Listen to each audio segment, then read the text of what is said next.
নেওয়ার চেষ্টা করছে, আমরা এর তীব্র প্রতিবাদ জানাই এবং সরকার বাহাদুরকে বলে দিতে চাই এই অবস্থা বেশি দিন চলতে পারে না। আপনারা শুনেও শুনছেন না, দীর্ঘদিন ধরে এই আন্দোলন চলছে। সাধারণ মানুষের ভোটে আপনারা সরকারে আসেন, অথচ সাধারণ মানুষের কথা আপনারা কর্ণপাত করছেন না।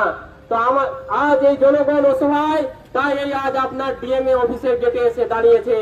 আমরা আদিবাসী ভাই বোনেরা যারা ভারতবর্ষের মূল নিবাসী, তাদেরকে এইভাবে হেনস্থা এবং মিথ্যা মামলা দেওয়া হচ্ছে। তাদের রাস্তা যা মেপে আছে সেই রাস্তা দখল করে নেওয়া হচ্ছে। ঠিক একই রকম ভাবে খড়গপুর শহরেও পাঁচবেড়িয়া সংলগ্ন এলাকায় তারা অন্যায় ভাবে কারখানা নির্মাণের চেষ্টা করছে। আমরা জানি স্পঞ্জ আয়রন কারখানা জনবসতি এলাকার ন্যূনতম 20 কিলোমিটার দূরে হওয়া উচিত।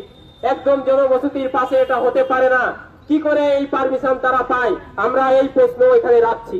এবং আমরা আমাদের কৃষি জমি জীবিকা ও পরিবেশ রক্ষা সংগঠনের মোহনবাবু বলেছেন যে আমরা প্রাণ দেব, কিন্তু রেশমি কোম্পানির গুন্ডাগর্দি মেনে নেব না, রেশমি কোম্পানির এই জমি মাফিয়াগিরি মেনে নেব না। আপনারা সাবধান হয়ে যান এবং প্রশাসনকে আমরা এখান থেকে জানিয়ে দিতে চাই আমরা কখনো পিছপা হব না। তার জন্য কারণ পশ্চিমবঙ্গের মানুষ বহু আন্দোলন দেখেছে, পশ্চিমবঙ্গের মানুষ বহু আন্দোলন করেছে। এখানে এই জিনিস চলতে পারে না। আপনারা দেখেও না দেখার ভান করছেন।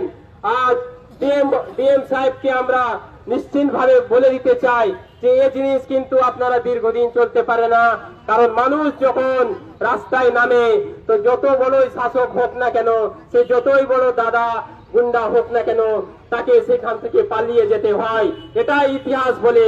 তাই আমাদের আদিবাসী ভাই বোনদের সাথে আমরা কাঁধে কাঁধ মিলিয়ে দাঁড়িয়ে আছি এবং আমরা ততক্ষণ এই লড়াই চালাবো যতক্ষণ এই জমি মাফিয়া রেশমিকে খড়গপুর শহর এবং গ্রামীণ থেকে দূর করে দিতে না পারি। তারা যেভাবে অন্যায় অত্যাচার করছে মানুষের উপরে কিছু দালালের সাহায্যে, সেই দালালদেরকেও আমরা হুঁশিয়ারি দিচ্ছি আপনারা সাবধান হয়ে যান। কিন্তু মানুষ যদি রাস্তায় নেমে গেছে, এর শেষ কিন্তু আমরা দেখেই ছাড়বো। দীর্ঘ বক্তৃতা করার সময় নেই আমাদের এখানে, সংক্ষেপেই আমাদের প্রতিনিধি এখন ডিএম সাহেবের সামনে যাবে। আমাদের দীর্ঘ আলোচনা সেখানে হবে যে সমস্ত আমাদের দাবি দেওয়া আছে। কারণ আমরা এসডিওর কাছে দাবি জানিয়ে ঠকে গেছি, আমরা ক্লান্ত। এসডিও সাহেব আমাদের সময় দিয়ে থাকেন না। তিনি সেদিন সময় দিয়েছিলেন আমাদের, অথচ তিনি থাকলেন না, তিনি কোনো এক অজানা কারণে চলে গেলেন। আমরা জানতে চাই তিনি কার ইশারায়, কার অনুমতিতে তিনি সেদিন ছিলেন না, যার ফলে আজ আমরা ডিএম অফিসের গেটে আসতে বাধ্য হয়েছি।